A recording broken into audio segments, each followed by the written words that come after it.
Let's cross live now to SABC reporter Aldrin Sampier, who is in northern Johannesburg outside the Kathrada home. Aldrin, what are you seeing tonight? Well, yes, sir. Good morning. We are seeing that mourners are making their way here to the Kathrada home ever since actually this afternoon and this morning as well. Even the Deputy President, Cyril Ramaphosa, was amongst those who paid his tribute to Kathrada, as well as condolences to the family of Kathrada, as well as the wife of Kathrada, Miss Barbara Hogan. Okay, I see here we have the EFF leader, Julius Malema, who is amongst those who've been making their way here to come and give their condolences to the Kathrada family. I understand that you've just met with the Mayor Barbara Hogan. How is she doing at this point in time? Well, Mayor Barbara Hogan, she's doing very well. She's very strong. She's a leader in her own right, and she knows that from time to time we'll have to pass through this passage. And she was actually doing the comforting instead of us comforting her. She became the real mother, and we're encouraged by the way she's handling the whole thing. We lost a giant, we lost a principled leader, and we who are remaining should actually fulfill the mission of Uncle Kathy, and his last wishes should remain our instructions which were given to us by Uncle Kathy. Just take us back to earlier this morning. He passed away around about 4 o'clock in the early hours of the morning. What went through your mind when you found out that this has actually happened? Well, I received information last night, very late in the evening, that Uncle Kathy was not doing well, and that anything is possible. And from that time we then began to prepare ourselves, given the fact that Uncle Kathy was also very old. And then we had to go and remember the good things that they've done for us, and that perhaps it is time they need to rest peacefully. They've played their part. And it is very unfortunate because me and Uncle Kathy were working on a possible trip to Robben Island, and I couldn't make it, but I just told Mayor Barbara Hogan that on his birthday I will have to go to Robben Island for the first time in his honor and go and salute him and his generation for having fought a successful fight to liberate our people.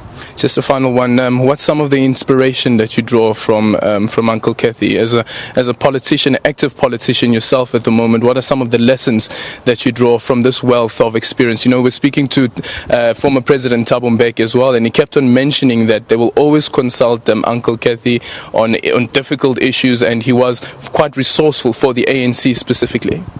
Uncle Kathy is a very courageous old man who never feared anything, and who always emphasized truth and spoke truth to power. And that is the type of leadership we need. You remember that Uncle Kathy, having liberated us from apartheid regime, was now fighting to liberate us from kleptocracy. And he's the one who wrote a letter to this corrupt president of South Africa. And tomorrow, by the way, that letter of Uncle Kathy will be constituting 365 days without a response from Jacob Zuma, who today wants to come and speak well of Uncle Kathy when he couldn't respond to his letter when he was still alive. So Zuma must know that there is no more a letter to respond. Uncle Kathy is no more. He never wanted to entertain Uncle Kathy when he was still alive. Instead, he went to KwaZulu-Natal and insulted him.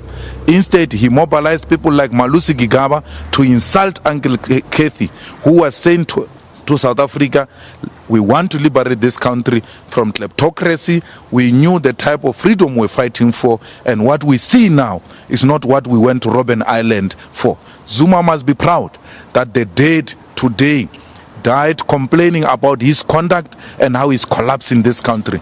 We are learning from Uncle Kathy that it doesn't matter how powerful a person can be. We have to tell the truth at all times without fear or favor.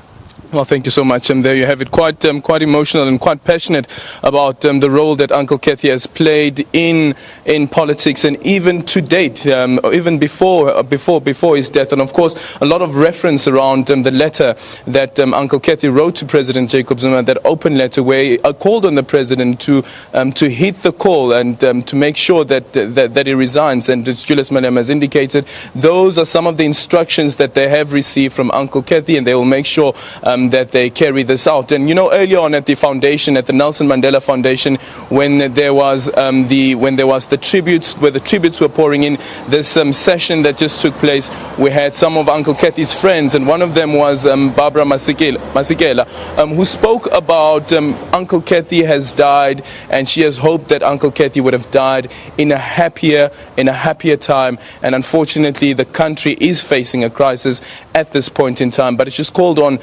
young people as well to ensure that they make sure that South Africa reach the ideals that Uncle Kathy stood for. And that's something else that we heard as well from the former president Thabo Mbeki as well, around the role that Uncle Kathy has played. And there has been the speculation around whether the Kathrada family has told President Jacob Zuma that he's not allowed to be part of the funeral, or he will not be allowed to speak at the funeral, taking into consideration the statement that was issued by the presidency earlier this morning, where it indicated that Deputy President Cyril Ramaphosa would be the person who will be leading the funeral. So much speculation has been around it. I see that there are some reports that are confirming that the family has confirmed that the president is not allowed to speak. But early on, when we spoke to the Ahmed Kathrada Foundation director, Mr. Bolton, he indicated that there is no information of that sort, but the presidency itself has not confirmed whether President Jacob Zuma will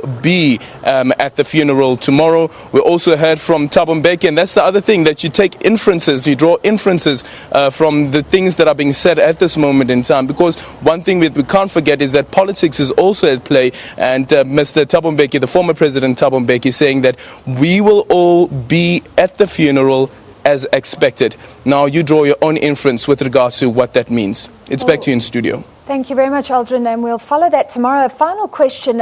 You were saying on one hand there was an outpouring today. On the other hand, a lot of people saying, talking about the state of the country. Was anyone picking up the link with the finance minister? Because we must remember that Ahmed Kathrada supported him very publicly last year. Unfortunately, not a lot of emphasis around Pravin Gordhan, but during the press briefing that former President Thabo Mbeki gave early on, one of the questions that was asked is what's the former president's take on the current the current uncertainty whether the finance minister Pravin Gordhan will remain in his job. We heard earlier on from reports that when he arrived at the North Gauteng High Court, he did indicate that he still remains the finance minister, so that is still in place. But Thabo Mbeki is saying that we'll have to wait and see exactly how government will deal with this matter. He refused blank out to comment with regards to the current uncertainty that the country is facing. All right, thank you very much. Aldrin Sampier reporting live from outside the Kathrada home tonight in northern Johannesburg.